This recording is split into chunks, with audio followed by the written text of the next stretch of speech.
Annoncée en décembre dernier par la ministre du Travail, Lise Thériault, cette nouvelle hausse du salaire minimum touchera 292 000 travailleurs au Québec.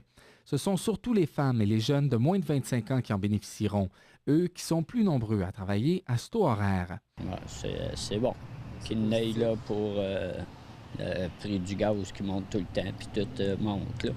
C'est bien. Il y en a qui n'arrivent pas bien, ils ont rien que ce salaire-là.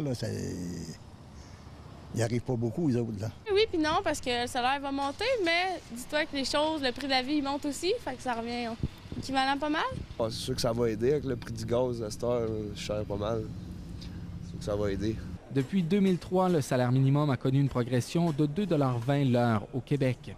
Ça reste insuffisant pour vivre décemment dans une région comme la nôtre, selon le regroupement d'éducation populaire. Bien, une hausse du salaire minimum, c'est toujours une bonne nouvelle, sauf qu'à comparer aux 3-4 dernières années où le gouvernement libéral a fait hausser de 50 sous par année, c'est pas une bonne nouvelle.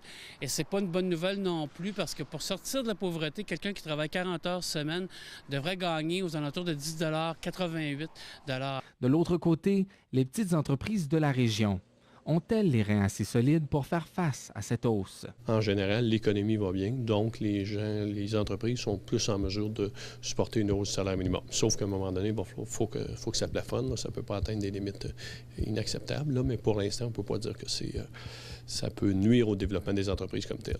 Dimanche, le Québec se situera au 3e rang des provinces canadiennes où le salaire minimum est le plus élevé.